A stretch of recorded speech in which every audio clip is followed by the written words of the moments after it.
அவங்கள பார்க்கும்போது என்னாகும், இதனால நோய் தொற்று, ஏன்னா டெங்கு முடிஞ்சு அடுத்த சமயம் இந்த விஷயங்கள் நடந்துச்சு. அப்ப இங்க இருக்கக்கூடிய எல்லா அமைப்புகள், சாதனை இந்தியர்கள்னு சொல்லிட்டு ஒரு ஐயா இருக்காங்க. அந்த ஐயாவை கூட்டு அவரு வழக்கறிஞர், அவரை இந்த விஷயங்களுக்கு கூட்டு போயிட்டு அவரு இவங்களை எப்படி கையில் எடுத்து வந்து ஆசிரமம் ஒப்படைக்கலாம்னு சொல்லிட்டு சொல்லுவாங்க. அதுல வந்து திருநெல்வேலியில இருக்கக்கூடிய சாம்சங் சொல்லிட்டு ஒரு காவல் ஆய்வாளர், அவங்களும் எங்களுக்கு வழிகாட்டல் கொடுத்துருக்காங்க. அப்புறம் ஆடிவேல் ஐயாவும் இது சார்ந்த விஷயங்கள்ல எங்களுக்கு வழிகாட்டல் கொடுத்துருக்காங்க.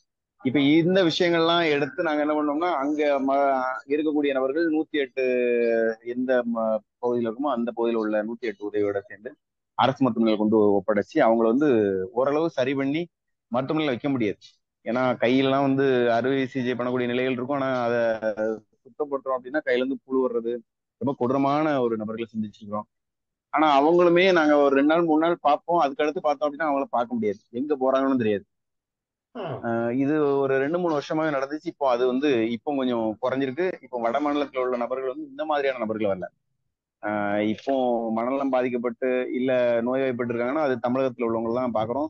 அப்படி தமிழகத்துல உள்ளவங்களை பார்க்கும்போது எல்லாமே இப்ப இந்த வேலைகள் செய்யறதுனால சமூக பணி செய்யக்கூடிய தமிழகத்துல கூடிய எல்லா அமைப்புகள் தொடர்பும் நம்மளுக்கு கிடைக்கும். சரியான முறையில வேலை செய்யறோம்னா எல்லா தொடர்பும் கிடைக்கும்.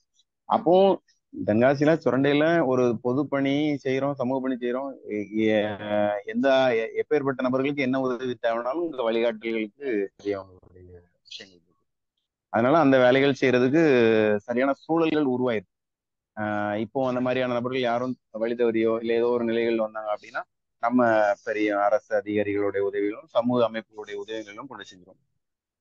அப்புறம் இங்க நம்ம தேர்தலில் சுயேட்சை செய்யணும், ஜெயிக்கல ஆனா மக்களுக்கு என்னென்ன செய்யணும் அப்படிங்கிறத தெரிஞ்சுக்கிட்டோம். அது மூலமா பொது நூலகம் வச்சிருக்கிறோம். சுரண்டையில வந்து புத்தக திருவிழான்னு சொல்லிட்டு இங்க ஆரம்பிப்பாங்க. அந்த புத்தக திருவிழால வந்து கலந்துக்கிட்டு அங்க வரக்கூடிய அரசு அதிகாரிகள் வந்து இந்த விஷயங்கள் என்ன சொல்லுவாங்க அப்படின்னா, முழுக்க முழுக்க புத்தகத்தினால் படிப்பால் வாசிப்பால் வளர்ந்தவங்களுடைய விஷயங்கள்லாம் வந்து நிறைய விஷயங்கள் சொல்லிவிடுவாங்க. அந்த மாதிரியான விஷயம்.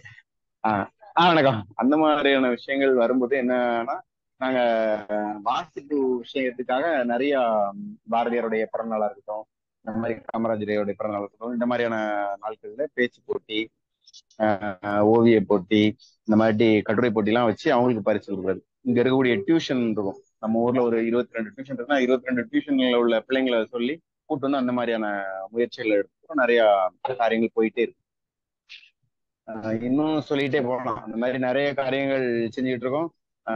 அதுக்கடுத்து இந்த பயணங்கள்லயே இந்த ரத்த தானம் சொல்லி சொன்ன விஷயங்கள் வந்து இப்ப தென்காசி மாவட்டத்துல எடுத்துக்கிட்டே அப்படின்னா மிகப்பெரிய அளவுல தென்காசி மாவட்டத்துல ரத்தம் இன்னைக்கு கிடைக்கலன்னு சொல்லக்கூடிய அளவிலே கிடையாது. அரசு மருத்துவமனையில ரத்தம் பூர்த்தி ஆகக்கூடிய அளவுல எல்லா நிலைகளும் திறம்பட இருக்குது. காரணம் என்னன்னா, சமூக பணி செய்யக்கூடியவங்க எல்லாருமே இப்போ ஒண்ணா இருக்கிறோம். அந்த ஒண்ணா செய்யக்கூடிய வேலைகளாலாம் இந்த காரியங்கள் முடியுது. என்ன எல்லாரும் ஒவ்வொரு பெயர்கள்ல வந்து அறக்கட்டளை வச்சுட்டு பண்ணக்கூடிய நிலைகள். அந்தந்த ஊர்களில் உள்ள இளைஞர்கள் இந்த வேலையை செஞ்சுட்டு இருக்கோம். தென்காசியில ரத்த தான கூட்டமைப்பு அப்படின்னு சொல்லிட்டு ஒரு கூட்டமைப்பு இருக்கு. அந்த கூட்டமைப்பை நம்மளும் ஒரு அங்கமா இருக்கிறோம். அவங்க செய்யக்கூடிய வேலைகள்ல நம்மளும் போய் அவங்கள்ட்ட கலந்து செஞ்சுக்கிறோம். அதுக்கப்புறம் வந்துட்டு நம்ம பொது பணிகள் செய்யறோம். அந்த பொது பணிகள் வந்து நம்மளை எங்க கொண்டு போவோம் அப்படின்னா, கட்டாயம் அடுத்த கட்டம் அந்த அரசியல்ங்கிற நிலைகள்லாம் கொண்டு போகுது. நம்மளே மியூட்ல இருக்கீங்க. மியூட். ஆ. ஒரு அழைப்பு வந்துருச்சு. ம். அதாவது அரசியல்ங்கிறது தான் கூட்டு போகுது. அப்படி அரசியல்ங்கிறது போது சரியான தலைமை எதிர்பார்க்கக்கூடிய இளைஞர்கள் எல்லாரும் இருக்கிறாங்க. அப்படி நம்மளுடைய முயற்சி வந்து அண்ணாமலை ஐபிஎஸ் ஐயா வந்து வந்ததுக்கு அப்புறம் ஒரு நல்ல மாற்றம் தமிழகத்துல வரும்னு சொல்லிட்டு இப்போ நம்ம வந்து பிஜேபி அப்படிங்கிற கட்சியில அண்ணாமலை அவங்களுக்கு கீழே வந்து வேலை செஞ்சுட்டு இருக்கிறோம். நிச்சயம் ஒரு நல்ல மாற்றம் தமிழகத்துல வரும். நல்ல சேவை வந்து ஒரு அரசியல் மூலமும் பண்ணணும். தமிழகத்துல காமராஜர் காலங்கள்ல எவ்வளவு ஒரு அழகான ஒரு நிலைகளை உருவாக்குறதுக்கு அவர் முயற்சி எடுத்தாரோ அந்த மாதிரியான ஒரு நிலைமைகள் மறுபடியும் வரணும்னு சொல்லிட்டு நான்ல தமிழகத்துல இருக்கிற ஒட்டுமொத்த இளைஞர்களும் அதை நோக்கி தான் இருக்கோம். அதுக்குண்டான காலங்கள் வரும், வர்ற வரைக்கும் நம்ம உழைப்போம். மேற்கொண்டு இந்த மாதிரியான ஒரு வாய்ப்பு யூடியூப் வாயிலாக எங்களுக்கு கொடுத்துருக்கீங்க. இது ஒரு மிகப்பெரிய ஊக்கமா இருக்கு. நன்றி. நான் சொன்ன தகவல்படி என்னென்ன விஷயங்கள் நம்மள்ட்ட இருந்து தென்காசி மாவட்டம் சுரண்டை பகுதியில் என்னென்ன தேவைகள் இருக்கோ நம்மகிட்ட வந்து பெற்றுக்கலாம். கலாமின் கனவுகள் அப்படிங்கிற அறக்கட்டளை இருக்குது. என்னுடைய பேர் சுமு முருகன். சொந்த ஊர் கிழச்சுரண்டை. மனைவி ஆசிரியர், தனியார் பள்ளியில் ஆசிரியராக இருக்கிறாங்க. 2 குழந்தைங்க இருக்கிறாங்க. பாப்பா 6வது படிக்கிறாங்க. தம்பி 4வது படிக்கிறாங்க. மேற்கொண்டு தகவல்கள், நான் வந்து சுவர் விளம்பரம் எழுதக்கூடிய ஒரு